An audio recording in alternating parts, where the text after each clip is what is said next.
And welcome and good evening to the webinar Creative and Caring Compensation with Peter Hall.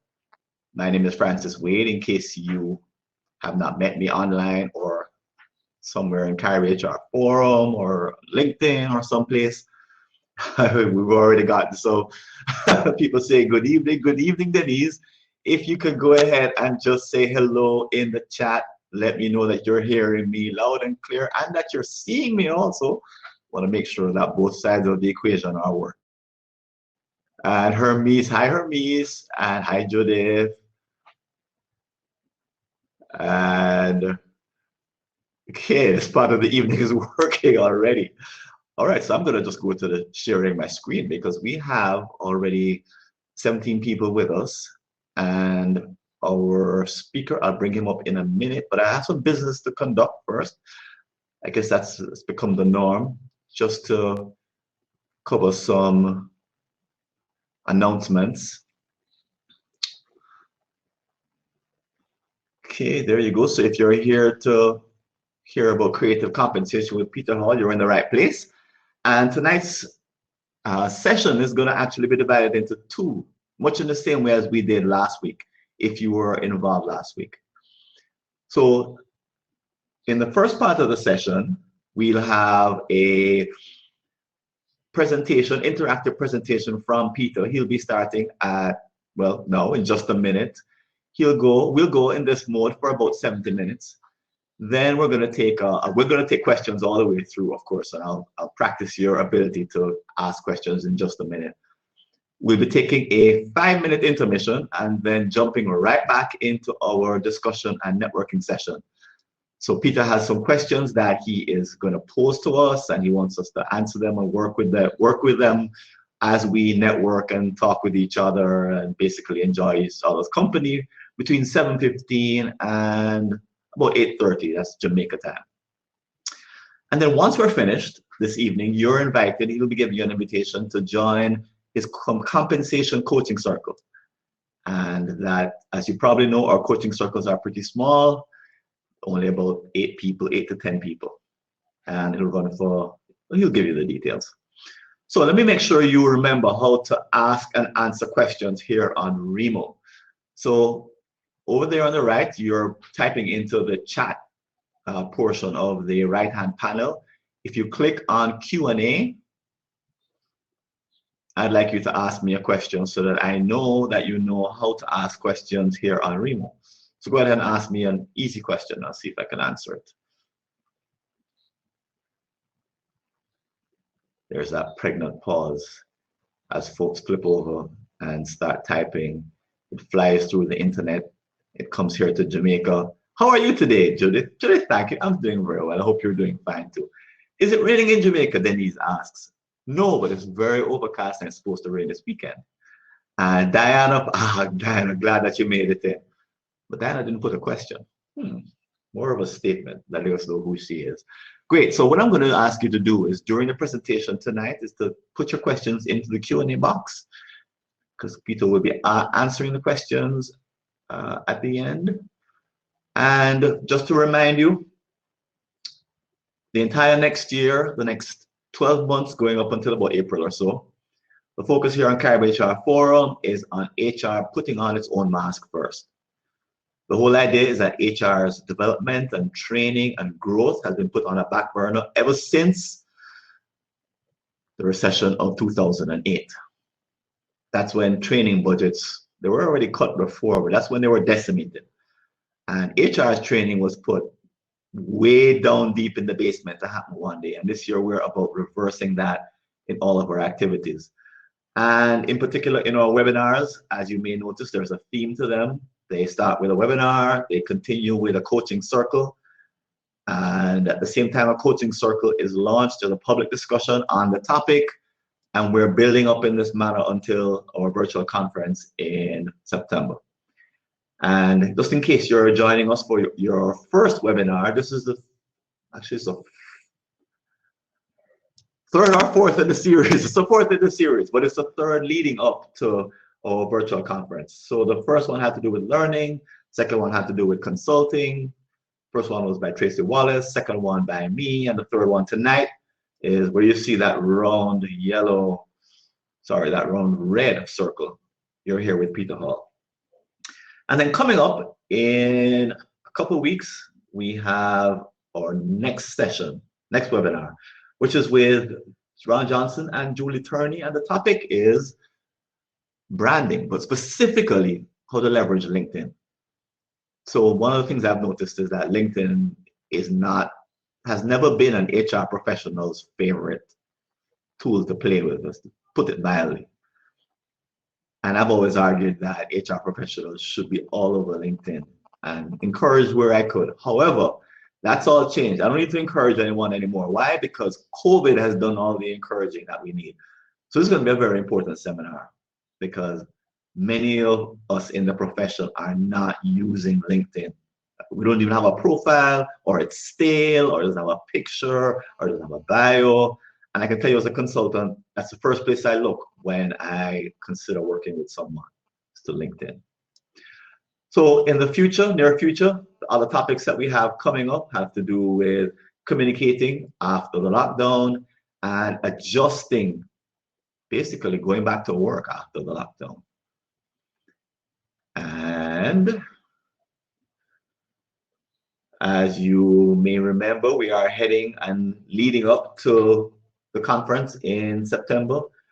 Registration is free and technically it's open. We haven't done a really big push, but if you want to register, of course, if you can, and you can send others to register. But there'll be a big push coming up in a month or two. We're still lining up our speakers and getting all the details done behind the scenes. And if you're joining tonight and you're not a member of Carib HR Forum, please take the opportunity to jump in and join us. That's where you can watch the webinars that you have missed. We keep the recordings there. And of course, if you're a member, then you have priority acceptance into one of our coaching circles. Okay, so I'm going to hand over to Peter. I'm going to pull him up onto the stage here. Let's do a little fancy work here behind the scenes. If you're on LinkedIn listening, I believe there's some extra space here. I'm going to ask one of our team to add a link to the LinkedIn page so that folks can come and join in if they want to join us here on the community. Okay, so I've just added Peter in. Let me stop sharing my screen. Don't need that. And fingers crossed, there he is. Peter Hall. Peter, how are you? I'm well, thanks, Francis. Thank you very much for your long introduction. We know each other a long time. Peter, I'm gonna jump off. You want to go ahead and share your screen, and I'll just disappear into the background. Sure, I'll do that. But I'll have my mic on.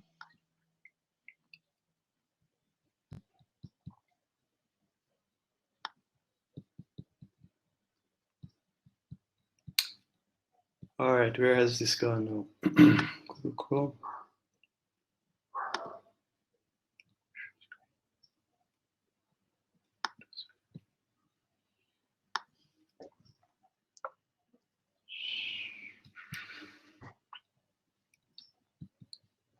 You're sharing the current screen. Yeah. There you go. Perfect. Great.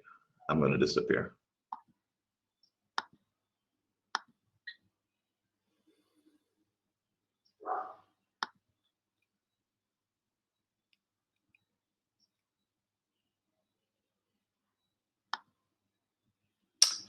Okay.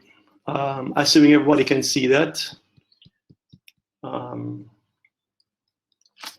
I'm going to just minimize mine because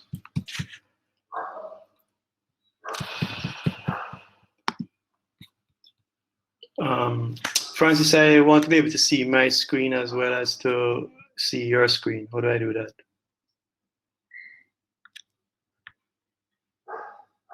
Disappeared. So you need to share screens again.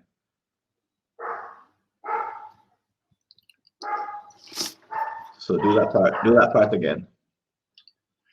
Okay. It took away your shared screen for some reason.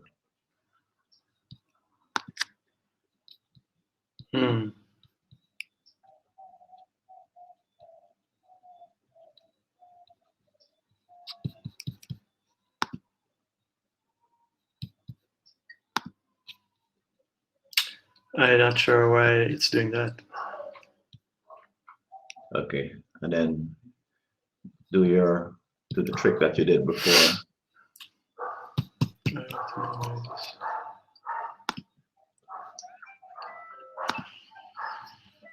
Great. Okay.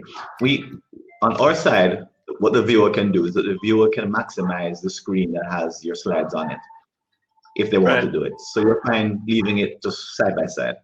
We have control over which one, who we want to see, you or the slides or both. Okay. Okay. Well, I just assume that everybody's hearing me. So thank you very much for the opportunity to work with you this evening, and for all of the persons who are on the call. Good evening and greetings from, I'm actually calling you or on the call from Barbados, where I've lived and worked for the past 18 years or so, along with plenty of travel in the region. So in terms of this evening, I wanted to just go through a series of interactive discussions. I thought I'd spend a little time just introducing our company, and then to go through those next 5 items in a kind of discussion mode. So I don't have a sexy graph-filled presentation. It's more a conversation with the group here about how well you can prepare yourselves for the compensation challenges that are going to be inherent in the post and immediate period of the pandemic.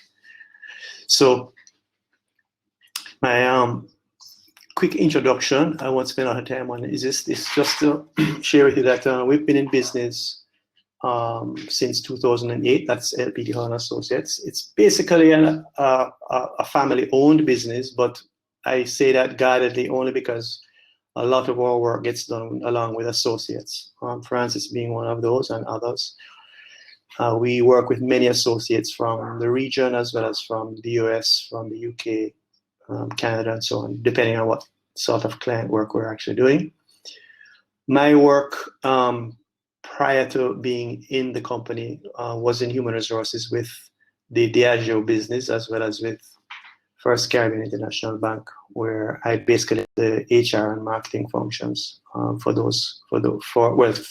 First Caribbean business at any rate across the Caribbean region. Our practice is currently Caribbean-wide, so we have clients from Jamaica in the west, Cayman Islands in the west there, right through to Guyana in the south. Primarily English-speaking, but we do some work in Central America as well, and we have a few candidates in the UK and Canada. Our focus is basically on helping organizations to improve performance through people, process, structure, and culture, any or all of those. Basically, working with clients to identify where hotspots or opportunities for improvement may be. And when we speak about improvement here, we speak about commercial improvement. So helping companies to make more money, but making more money in an environment where people, process, and structure are creatively and positively oriented. So that leads to many, many different types of bespoke interventions or supports that could range from helping an entity to merge or two entities to merge, helping an entity to develop its executive team through leadership coaching and leadership development. It could be through working to improve how organizations engage their employees. It could be helping organizations to take cost out. So basically anything that involves those 4 dimensions of an organization that is evolving. We love what we do, and as I said, we work with many associates. My primary associate at the moment, David, who is actually my brother, who used to work with Texaco Chevron in Jamaica, was to be on the call today, but he apologizes. But he has been flowed by not having any for the last 24 hours. Apparently, there's some system in Kingston which is preventing flow from getting people internet. So unless anybody has any questions from you around our business and what I've just shared with you, I can move on to the next slide. And I'll just ask if anybody has any questions, they can shoot them there on the Q&A.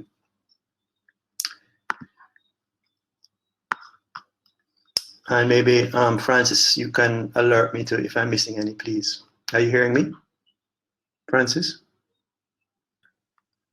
Well, if I'm talking to myself. No, man, are you hearing me? Yeah, I'm hearing you now. Okay. Yeah. Right. Okay.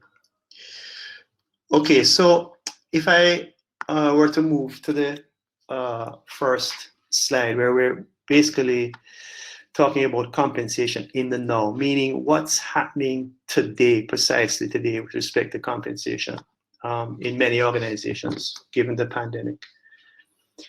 I'm pretty sure for many of you, you will have heard language like no sacred cows, cut costs now, do it today, and various other such phrases. And if you are experiencing that, you can send a nod through the system. So I'm not guessing. I'm just trying to make sure that what I'm suggesting here is actually happening. Certainly, with the CEOs that I have spoken to over the last few weeks, cost is probably a number one issue in terms of survival.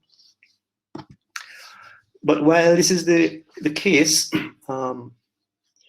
what happens here is that with this request to reduce costs, a lot of tensions are going to be released in the organization. So these are tensions between how we get things done, power over or power with. So are we going to just push things through the organization and just slash and burn, or are we going to work with the organization? And again, a lot of that depends on the internal culture, and I'm going to come to that later. But these tensions are going to be released with some force. Tension between functions and leaders of functions, where organizations that are prone to being stovepiped and are not great at what we call cross-functional leadership or horizontal thinking are going to also have those tensions released. We're going to have slash and burn versus creative alignment as a tension also being released. And there are many, many others. And I would ask you to think about, as a question here, what tensions are you currently witnessing in your business that are being released as a consequence of the demands of the CEO or the board or the executive to take costs out? Are you experiencing that now today? Let me pause and see if anybody has any answers to those.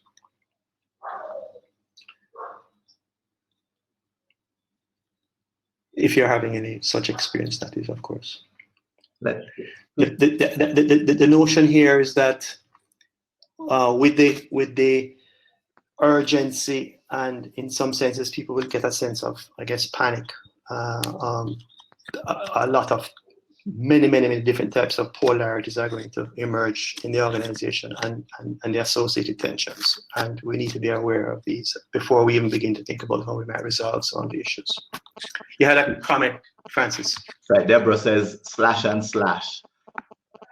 Slash and slash. Okay. Which is not even burn. I think it's just not even just slash and slash. And she's the indeed. She's the only comment we have so far, but you can go ahead and I'll pick them back up. All right, great. So that's the first kind of realization, then, to kind of ground ourselves and figure out what's happening and to do it with awareness. Because what you want to be doing when you're going into kind of decision mode is to be aware of these tensions so that you can be in kind of full consciousness. Effective leaders who are going into actions and conversations without full consciousness are going to be less effective. So that is just understanding that very, very top line. Then the next thing is around organization context. And this is kind of specific to your organization. Your ability and capacity to treat with compensation question is going to be dependent on a number of questions. So for example, how agile is your organization? We could go into a long definition of agility, but agile organizations are organizations where they're flat, where lots of teams get together and resolve things very quickly, and basically they have a significant remit and resources to go and just get things done. Most organizations in our environment are not that agile. So again, if that's been your experience, I'd happy to take a comment from you on that. But knowing how agile your organization is important, because otherwise you will create expectations that cannot be delivered in terms of compensation changes. Similarly, what is the appetite for change? Some organizations will say, I don't care how you do it, just get it done. But in most instances, this is going to require change at a process level, at a communications level, at a policy level, and in some cases, with the severity that we're experiencing now, these changes are going to be impacted by the legal environment as well. So if your organization doesn't have appetite for change, then that is something you need to take account of. How good is your organization getting it done? In other words, is your organization, once you make a decision and everybody's on the same page, that you go and get it done and you have 100% completion? Or are you an organization that everybody kind of gets together, have a decision, and then you start to second guess, you find you don't have the resources, things begin to fall apart, or you are depending on too few people to get it done? Organizations that are good at getting it done are, again, more agile, very, very clear on who is doing what, when, how, to what date, to what time, to what scope, to what scale. Again, so just having a sense in terms of where am I in this kind of big picture is important, because otherwise you will delve into compensation dynamics and potential, if you like, solutions that are not in fact implementable and will cause you and the organization problems. How decisions get made. Is HR already at the table? Many people in organizations, HR is not at the table now. So how is that going to help them if they're in a crisis mode as they are now? Can they get onto the table quickly? Is that going to just limit the scope and scale of what can actually be done? So spending some time, again, having that clarity as an HR leader in your organization is pretty critical. Just assessing there are other questions I could ask here, but it's just understanding the context that you're operating in is very, very critical. Otherwise, you'll waste your time, your team's time, the organization's time, and so on. So just a quick check-in here. Is that something that you have given some thought to, that you're actually experiencing? Just a little feedback, if you can, in the comment section around whether this approach is making some sort of resonating with your experience, or what you think would be useful.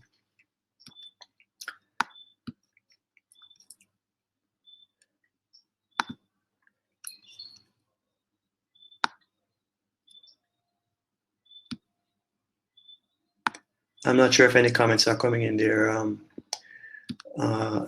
Francis, so I will continue. Francis? Comments coming in? I am looking now at the chat. Click on chat. Yep. There you go. Okay.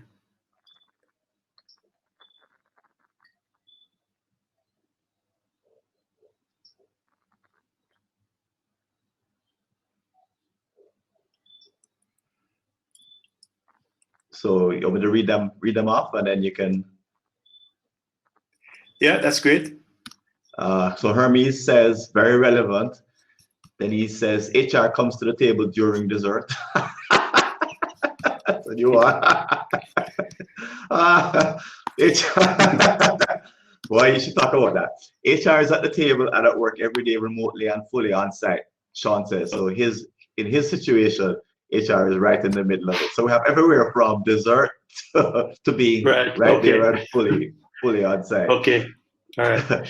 Well, the great thing there is having that awareness, because as the HR leader, it is what it is, as they say, but you need to calibrate what you can and cannot do given that organization context. So if you're only at the table for dessert, the organization should not expect more than dessert from you. If you're at the table fully, then you can help them to provide a more wholesome meal. I'm saying that a little bit tongue-in-cheek, but because there's always room to leverage your position all the time, so to improve and to get more space at the table. But doing that in a crisis environment is more challenging. So just to be aware that if you decide to do that, then you're adding a dimension of work to what you are going to be taking on with respect to the specifics of communications. So three more. You want to hear the additional comments real quick? Yes, please. Sure, that we don't have to change your screen. Miguel says, what you're saying is relevant. The public service scores are low on most, if not all of these variables. Orlando says, HR is only invited to the table when a mess was created and there needs to be a cleanup team available. Boy, that sounds like COVID on a whole. And Carol is echoing the comment, I think, about the dessert. We need to leverage your position at the table. Right. Okay, that's what we have so far. Okay, fantastic. So the next question then is about yourselves. That's you. When I say me and the team, I mean everybody here on the call and your teams, meaning the HR function and indeed the wider team, but more specifically here, the HR team, since you are going to be the technicians of the with others who working in the finance area and so on. But self-honesty with respect to these questions is important because it will, as I say, help to determine the scope and scale of what you can take on. So the question I normally start with is, what is your current depth of knowledge of the business? And by that I mean depth on the commercial side. So beyond knowing how many people work in the organization, beyond knowing how many trainings were done and so on, what is your understanding of how the business makes money? What is your understanding of the company's P&L? What is your understanding of the company's balance sheet? What is your understanding of the company's strategy, and have you contributed to it? Because the further you are down that knowledge is the more leverage you're going to have as a practitioner in the environment. And I'll come to that a little later. So what's the current shape and level of complexity of your compensation systems? So again, if you have very complex systems that are wired to all kinds of HR actual technology systems, but also have components like long-term incentive plans, short-term incentive plans, multiple types of pension schemes, and so on. This is also adds obviously context and scope for different types of interventions. So again, that's an important thing to know as part of your leadership of the HR function. What is the shape in totality of my compensation systems, including things which are intrinsic and extrinsic, so including base pay, including benefits, including pensions. And I'm saying all this to say that the range of options that we could potentially have to adjust cost are significant, depending on the size of the business, depending on the complexity, because we could be talking about taking things on and off the balance sheet that would create financial space. We could be talking about identifying areas outside of HR that other people have not identified that are going to save you the pain of taking people out of the business that you could potentially put forward. So it's very critical to be self-honest around what your knowledge is. If you have limited knowledge, again, it means that you're going to have a limited ability to create an opportunity and range of options for the business or the organization to remove cost. The next point I have here is about, am I a one-person band? In other words, are you the person in HR, or do you have a team of technicians that is going to help you do what needs to get done?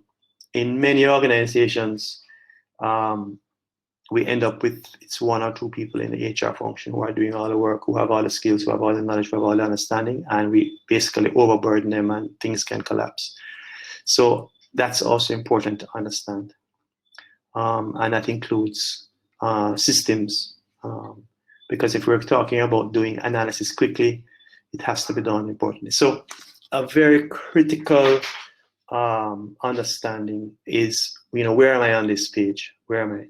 So let me pause here and get a sense of that. So if we were to say around the table here of the 15 or 20 people who are on the call today, on a scale of 1 to 10, I think my knowledge and real depth of understanding is at a 9.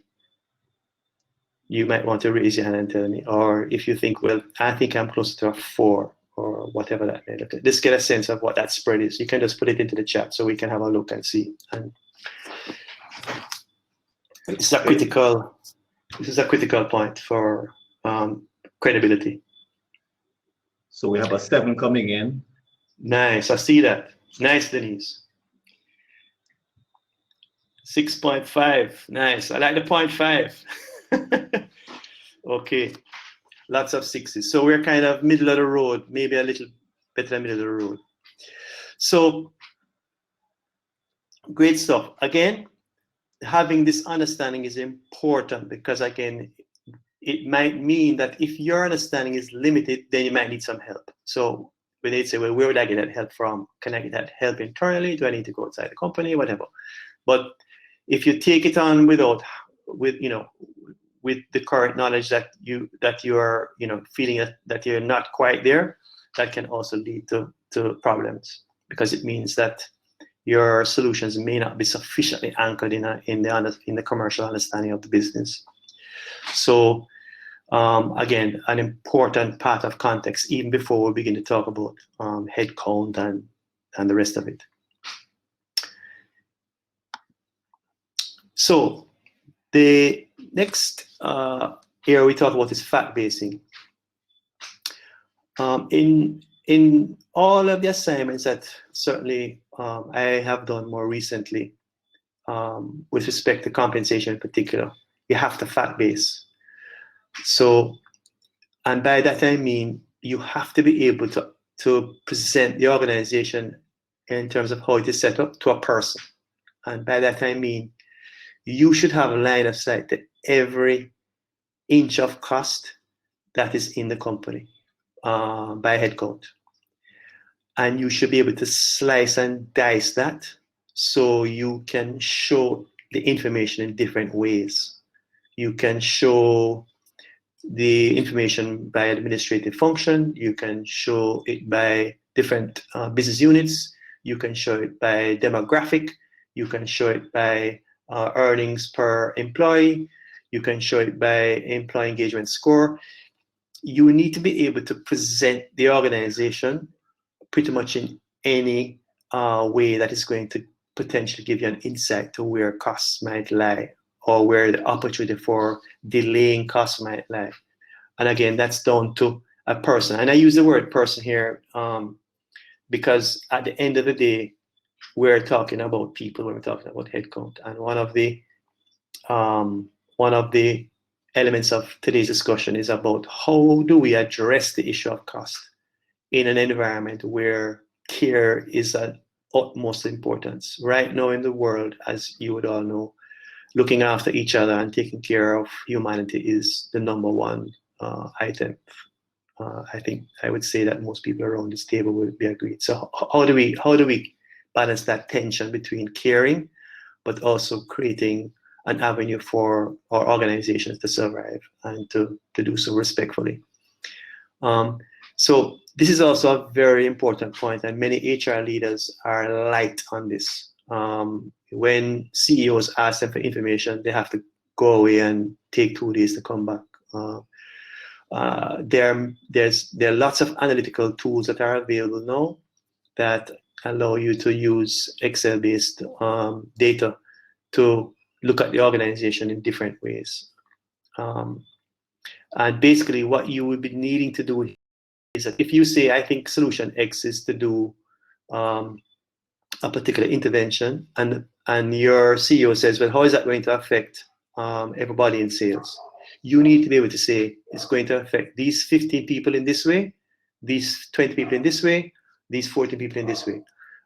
If you can't do that again, the credibility issue becomes pretty.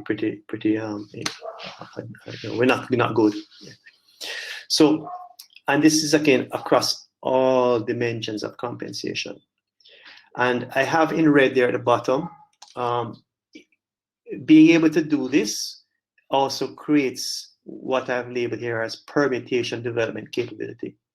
That is to say, what you are doing by looking at the data that is there is creating the ability for your team and for the organization as a whole to look at different permutations of managing that cost out in a way which sustains the business as well as the one which creates the opportunity for the business to take that cost out.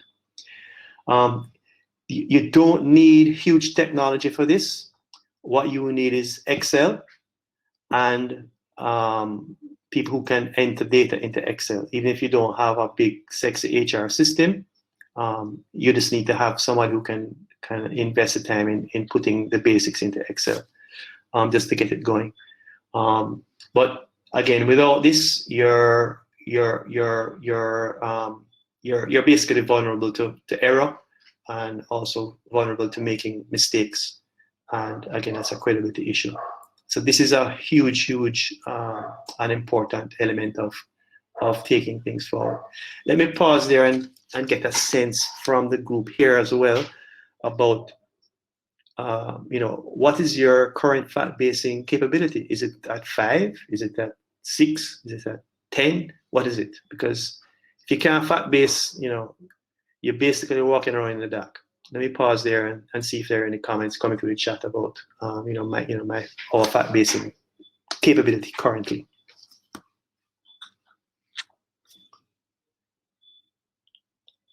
I see a 9, lovely. I see a 8. Lots of 8s, 7s. Good, but that's good. That's excellent. That's excellent. Okay, so I see a 9 here as well. Wow, okay, great. And then somebody's saying here that they would get additional help from technology. That's great as well. And again, this is a great idea, bringing people from other functional areas to assist in either, creating programs that can help you investigate data. And one critical element here is also about how you share that data. Helping to visualize data around employee compensation is important.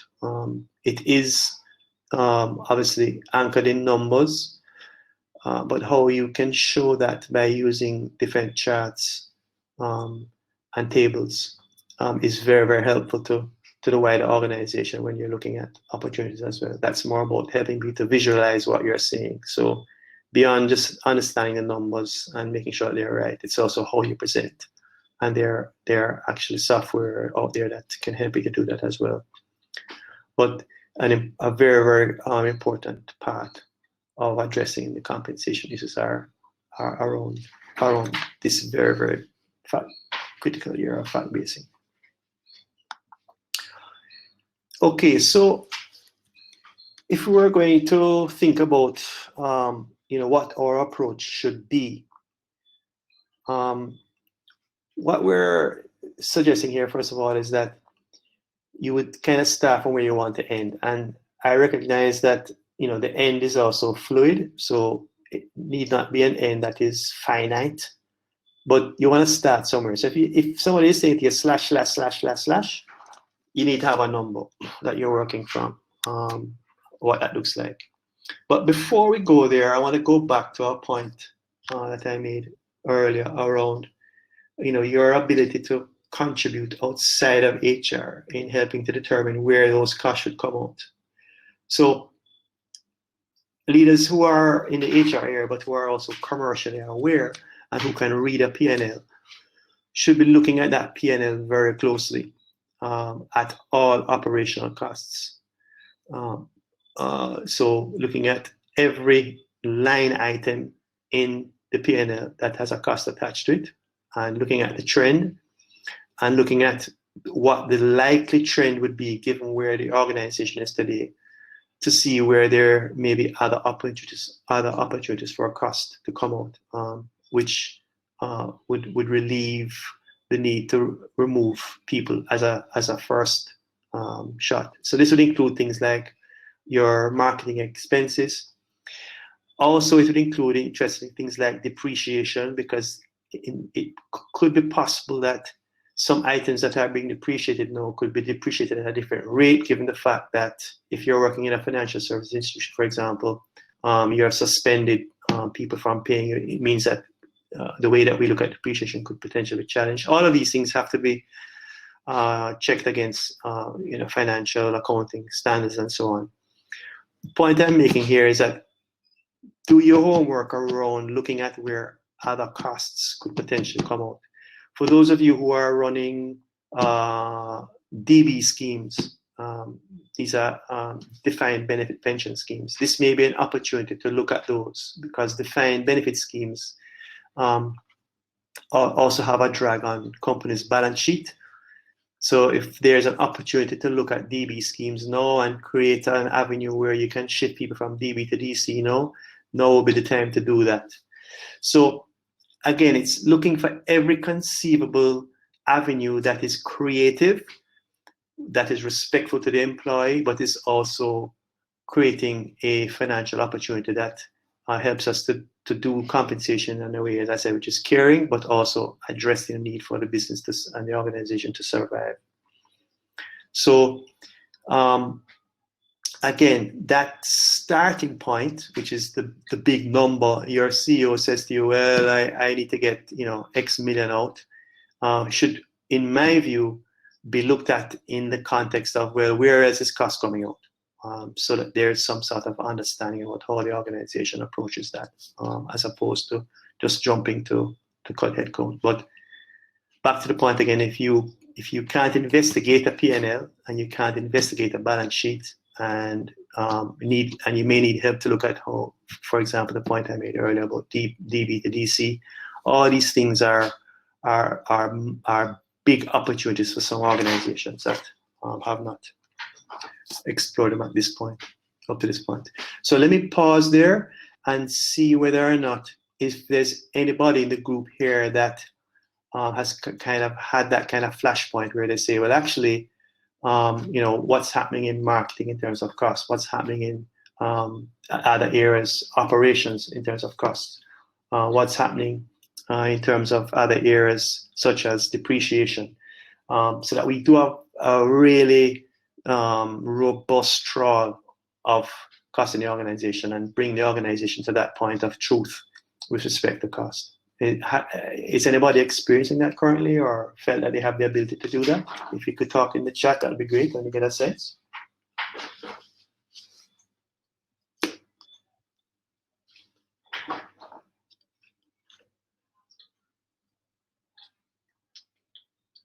While we wait for the comments to come in, are you hearing me? I'm hearing you loud and clear, Francis, yes. Yeah, the sense I have is that if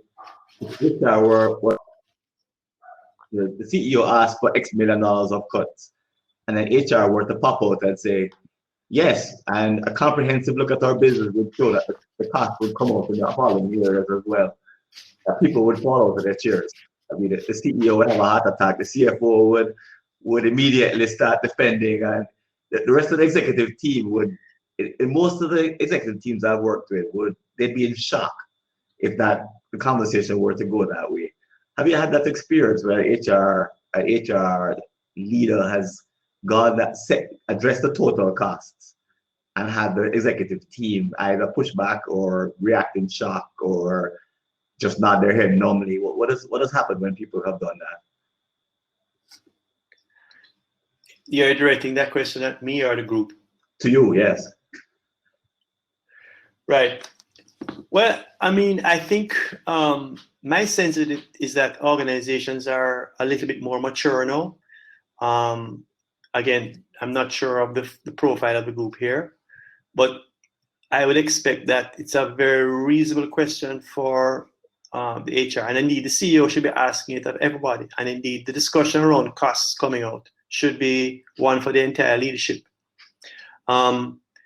So it's not so much about HR insisting that, well, if I must take out costs, then so must somebody else. It's about a collective response to a collective problem, and also in the context that our organization's responsibility is to their customers and to their employees, and if we can find a way to address those which in a balanced way, so that we're not simply just looking for the opportunity to remove cost out in a slash and burn way. I think it's useful.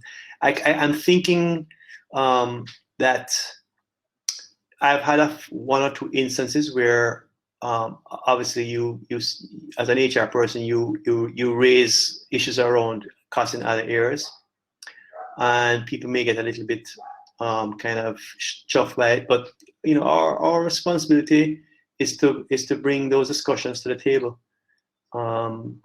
and in a way which is free of emotion, and basically helping the organization overall to address a wide issue. This is not about HR versus marketing or operations. It's about an organizational challenge.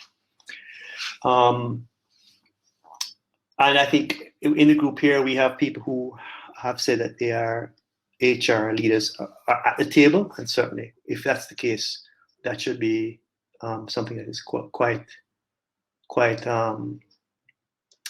achievable. Right. Right. Let me read So a couple of I see comments. Lucette. James mentioned that she has not looked at depreciation, but they had looked at DB plans years ago. But as she's accurately pointing out, the whole organization, including HR, should be combing through that P&L, combing through it, just to be able to put ourselves in a position where we are, as an employer, high moral ground. High moral ground. That should be our objective. High moral ground. So starting where you want to end. At the same time, one of the key dimensions is about flexibility. So, and I use the term flexibility here to include flexibility around the different dimensions of how you would go about this. So there's flexibility in terms of, should we just take cost out? Should we basically put people on vacation? Should we, many companies, for example, have unused vacation of vast amounts. Should we, with the support of the unions and so on, arrange for that vacation to run off, so it ceases to be a cost on the books, but it allows people to continue to be paid, but we don't carry that cost going forward. Flexibility in terms of if we were to do things on a rotating basis, so that some employees get affected in month 1, 2, 3, others get affected in month 4, 5, 6. There are different things that you could do. For example, you might say, let's take a holiday against benefits. You might say, okay, health benefit you might not want to lose right now, given where we are now, but are there other benefits that you might say, let's just take a holiday off of that for the next 6 months, and then by doing that we can reduce the numbers of people that would actually have to leave, or maybe not have to have anybody leave at all. These things depend on the ratios that exist between base pay and other costs, which are usually between 60 to 40. It depends on the business as well. But again, if you have a excuse me, a 60-40 ratio of benefit to base, that's a reasonable chunk of funds that you can probably explore in terms of giving you flexibility. So I use the term flexibility both in terms of implementability, but also flexibility in terms of how you might address cost, in terms of, instead of just going straight to headcount, are there other things that we can do? And I recognize that in many organizations, we have to go the employee engagement route through the unions, because obviously many organizations, if not most, are unionized in Jamaica. Also, we can't do it without bearing reference to the governance required for it, and including legal. That means that, you know, anything that we do still has to, even within the emergency environment that we are, be compliant with the legal environment and have the appropriate governance. Otherwise, what will happen at the end of the day is that post-COVID, all employees will be sued to the kingdom come. So we want to avoid that. And then anything that we design also has to be implementable, but also with credibility. So we can't say, well, this is implementable because we can do it. It has to be implementable with credibility. So it's that tension between, again, just ripping out cost because we can do it, as opposed to implementing something which has the kind of transparency and respect, although it would come with pain for some employees, I'm sure. It has to have that credibility. And that's about a point just below, which is around communications. How this gets communicated is as important as the solution itself. I don't think anybody in the chat would need to be reminded of that or to be reinforced that. You know, communications, especially now, because in organizations where there is, at this point, even a low level of trust, that is going to be also put under a lot of pressure now. I would be interested to learn from the group as well, how many organizations are currently in an environment where they have a lower level of trust, because that's also a critical kind of contextual point, which again needs to be, if you're an HR leader, you need to be aware of. I think one of the things, I'm seeing something here again from Lucette about retaining non-performers and so on. Again, it's an important point around how you would select people again. And again, that has to be done carefully, and again, kind of high moral ground again. In this environment, we don't want the organizations to be in a situation where it is perceived that they're using the pandemic to achieve ends other than their if I can use that term. It's difficult, but and it's easy to fall into that trap. And unions will beat you up for it very, very hard if you go that route, would be my suspicion. So starting from where you end, flexibility both on the design side as well as flexibility on the implementing side, engagement with unions and employees. Again, I'm not sure, has anybody here in the chat, when we talk about engagement, thought about having focus groups with employees to say, well, you know, if we have to take out costs, how we should do it, and get a sense from the employees? Has anybody done that? Quick question. Oftentimes, employees have the answer, but we don't really want to hear it from them because we're experts. But I would recommend to everybody in this room that if you took 10 employees and put them in a room and said to them, look, guys, we have to do this, what do you think? Tell us what we do. They will tell you. They will tell you.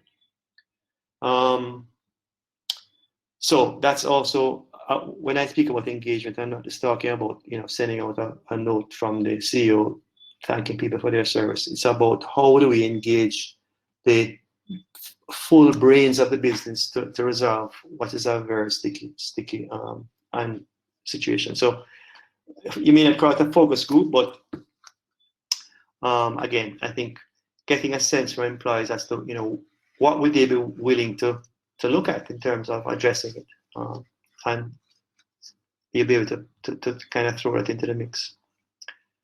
I have just at the bottom of the slide here about reviewing and improving. Again, as you go along, you will learn a lot. Some things work better than others, and you can look at how you might ramp up a particular activity if it's proving to give you great results, and improve where there is opportunity to improve the scope of something or otherwise. I think for everybody in the chat here, every organization right now is faced with cash flow problems. So my suggestion would be that any issue that you're looking at in terms of cost, while there's opportunity to look at what you would call deferred cost, what organizations are not so looking at that. No, they want to look at what is impacting my cash flow today. So that's one thing I would recommend. I'm seeing a point here from Tracy around profit sharing. Again, if that's an annual thing, obviously many organizations' profit is going to be affected now. So again, to the extent that that is something that can be looked at, fine. But profit sharing is normally a function of profit. So it's not a ongoing cash. What organizations want now is to be paying out less cash. That's what the issue is. The issue is cash and liquidity. And for those of you who are working in the financial services in particular, liquidity is a massive item, because you have to meet certain standards for your capital requirements, because you're a regulated industry. So let me pause there and see if there are any comments around that, around the, has anybody done any engagement? I'm seeing some points there. Has anybody done any understanding of the legal requirements? I'm not sure whether if in Jamaica or anywhere else, anybody is looking at changes to the environment or suspension of certain legal things given where we are. I know in Barbados, which is where I'm calling from, there are discussions in the government, private sector, and unions around how certain requirements now for laying up people are going to be reviewed, just to be pragmatic around the immediate situation. So again, let me pause here and see if there are any other points coming through the chat. Francis, are you seeing any further ones? Yeah, I am, but just to give you a time check, we have about 6 more minutes. Yeah. For your presentation. You want to take more questions, or you want to go? I'm actually at the end now. This is my last slide. So. Oh, great. Okay. It's perfect. It's perfect. All right. Yeah. So yeah, there's some comments here from Sean. He says no such conversations yet here in Antigua, but I've seen Barbados taking the lead. I think he's talking. Go ahead. These are the conversations taking place in the government, private sector, and union environment here. Yeah. Right. Barbados has a slightly different orientation to these tripartite discussions, which, as you know, have existed here for many, many years. So you're right, Sean, in saying that Barbados has kind of, on this point, is a little bit further ahead of, well, in fact, most of the countries in the region in terms of genuine discussions at a very high level between government, business, and unions. But I think it's going to be a point for those of you who have networks in the government or your employer organization. I think one of the things that you should be doing is to be looking at how organizations can be relieved of some of the costs attached to employees being laid off and otherwise, as a means of retaining them in the long term, as well as giving the company the opportunity to continue operations. So I think it's a conversation that should be explored at that level for sure. In response to your questions earlier about employee engagement, there were a round of no's. No focus groups. Yeah. But there was an invitation given and suggestions were submitted. So it does work. It's just that it's not a popular technique for companies to be using. Right. It has to be done carefully because obviously once you bring employees into a room and start to have that conversation, you're potentially creating expectations. So how you would do that has to be crafted, very well. And again, you have to be very transparent and say, these are exploratory, because like everything else, you're creating an expectation. When you bring them into a room, they want to hear, okay, well, what did you do with my suggestion? So you have to kind of work it through. before you do that. So I can see why people would not rush to do it, but there's an immense amount of opportunity there. Again, and if we're talking about implementing with credibility, that's the group that's going to say you did it well or not. So it's a very rich source of information and trust building in terms of organization to employee relations. I'd recommend it, definitely. I've never seen an employee engagement activity like that really go very, very bad. Even if companies make errors initially in terms of how quickly they respond to contributions and so on, it usually can deliver more positive than negative. But again, care needs to be taken. So as I mentioned earlier, today I'm just going to wrap up here now and go to the very top of the presentation. And just to remind everybody that, knowing what your environment is and being clear what that is, knowing the capacity and strength of your team, and then being able to fact-base, because fact-base is about permutation development. And without permutation development, again, you're going to be guessing. And if you do the fact-basing very well, then you will be able to do permutations very well, and you get the best results that are available to you. So thank you very much for listening, and I hope that everybody found it useful. I'll just go to the very last slide now to remind everybody that we are, as Francis had said earlier, holding a coaching circle for those who would want to participate, where we can delve into more detail around how you would approach any of these and other related items in the compensation area. A lot of it is about the culture in the organization and the appetite for change, as well as the capability of the team to deliver opportunities for taking out cost or reshaping how compensation is delivered for the future. So thank you everybody for listening. It's been a pleasure to be here with you in this, and I look forward to the networking section, which is starting, I believe, in about 4 or 5 minutes. Great, Peter. If you can unshare your screen so I can share mine.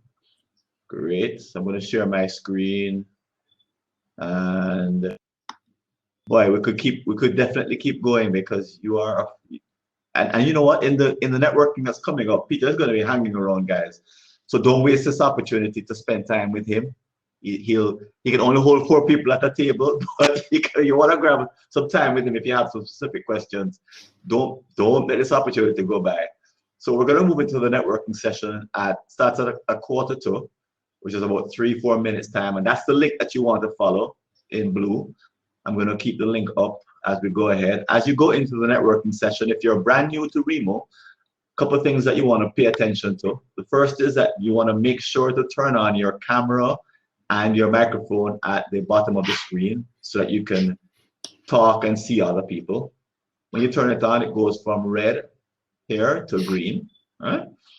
And if you're brand new, I've never seen the Tech Tips video, there's a video at the top of the screen that you can click and watch. It's about 3-4 minutes long. It tells you some of the things to watch out for when you're doing Remo. And then finally, I want to tell you about our sponsor for the evening. So you probably saw in our information that went out, the graphics, that we have a sponsor for this session, this webinar, and also for the next few months here at CaribHRForum.com. The company is called Mark Rim, and if you've been around CaribHR Forum, you probably know that they have sponsored us before. This is not the first time, but this is a much bigger sponsorship in terms of their involvement. It's a very important year, and what they're doing is very different this year. They're coming out with a salary trends survey. Now, the good news is that it's going to cover 19 Caribbean territories. It's going to capture the delta or the changes that are happening in compensation as a result of COVID. So as Peter said, and as you know, this is going to be a year of change in compensation like there never has been before. So you want to be prepared.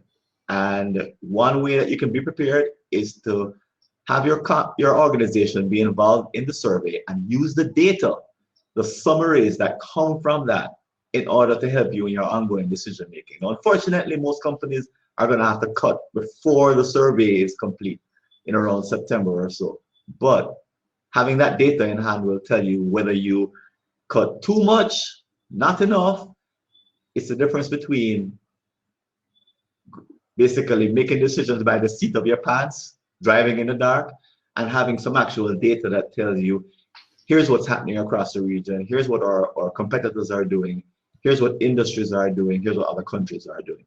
Okay, so strongly recommend that you get your company involved, and when you get into the other room, if you click on this button here, it'll take you to a sign up link where you can sign up for more information about the survey. And again, it's absolutely free. Okay, so grab that link that's at the top. It kicks in at about 7:15. We're going to get shut out of here in about 1 minute's time. So once again, I want to thank Peter for his time and expertise. It's very, very rare that someone like him would come and share with us. So Peter, thank you very much for the time that you spent with us. It's been a pleasure, Francis, and pleasure to have met everybody on the chat. Thanks very much for the opportunity. Great. So I'm going to stop the sharing. Stop the